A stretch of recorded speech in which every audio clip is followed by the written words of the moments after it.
So we've reached day 66 of the project, and as a proud Englishman, I couldn't pass up an opportunity to mention my country's greatest ever sporting achievement. Yes, in 1966, England won the Football World Cup. And today I needed a World Cup winning fragrance to talk about, and as luck would have it, it also just happens to be in the shape of a trophy. This is Invictus Eau de Toilette, and to find out my thoughts on this one, stay tuned to Mags Frags.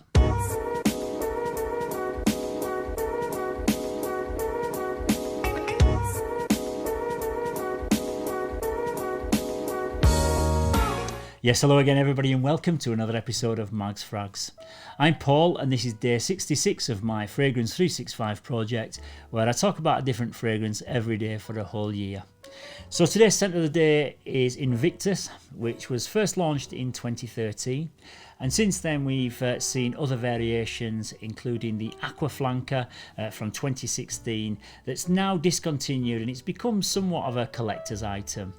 And then came the Legend Flanker from 2019, but today we're going to be talking about the original, which is a citrus woody aromatic fragrance for men.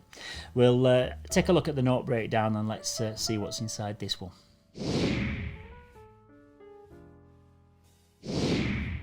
Yeah, the top notes in this one are mandarin orange, grapefruit and sea notes. In the mid there's bay leaf and jasmine, and in the base there's ambergris, guaiac wood, Oakmoss and patchouli.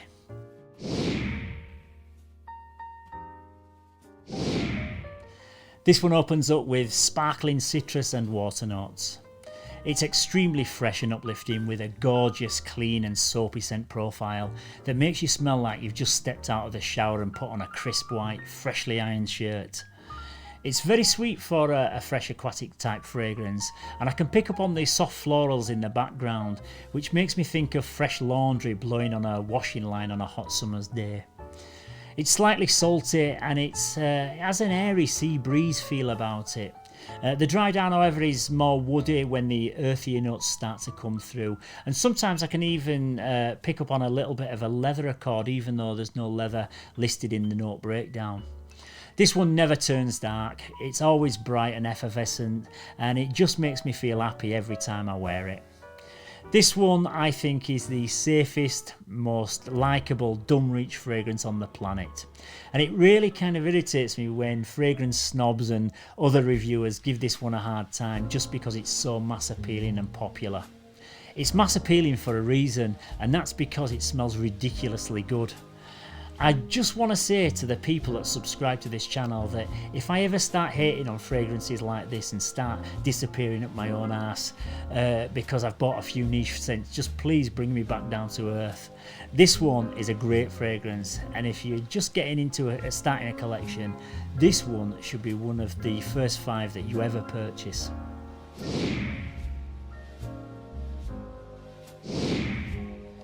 The bottle design comes in the form of a trophy, which is a clear glass at the bottom, and then we've got the chrome detailing at the top.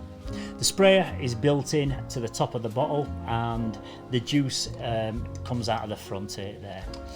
We've got the Invictus branding on the front, which is stamped into the top, and then we've also got the name of the house there at the back of the bottle. The whole thing is sat on this really chunky glass plinth at the bottom, which contains the batch code and other product information. I think it's a very, very nice chunky bottle. This is the 150 milliliter size, and I think the presentation is quite quirky and it looks really good in the collection.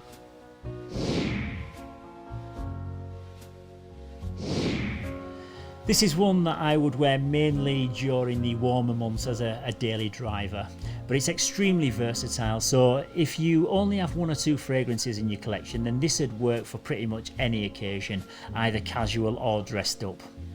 This was my signature scent back in the day when it was first launched, and it got me complimented wherever I went.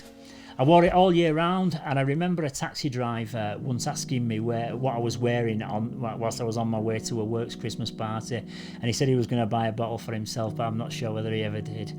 But this one is about the 5th bottle that I've purchased, and it will always be a staple part of my collection. But just be mindful that you will still smell this on lots of other guys, so if that's something that turns you off buying a fragrance, then this may not be for you. But the way that I look at it is, lots of people also wear Levi jeans, but that wouldn't stop me from buying a pair.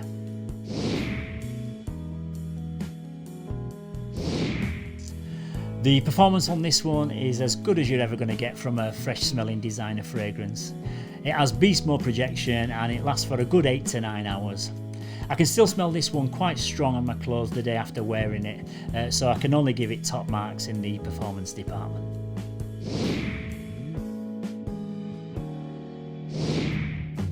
Yeah, this is a fragrance that will always have a special place in my heart.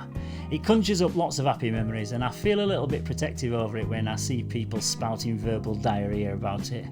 It's influenced hundreds of other designer releases, and in my opinion it's already achieved a legendary Hall of Fame fragrance status, and for that reason it gets a straight 10 out of 10 from me. Yeah, so that's about it for today's scent of the day. Tomorrow I'm going to be mixing things up and returning to another big hitting winter fragrance, so don't forget to tune in for that one. If you've found this video useful, please don't forget to give it a like and subscribe to the channel. And it's also great to hear your thoughts and opinions on all of these fragrances that feature in the project, so don't forget to keep your comments coming down in the comments section. So until next time everybody, as always, thank you very much for watching. Stay safe, keep smelling fresh, and I'll see you tomorrow for another one. Bye bye for now.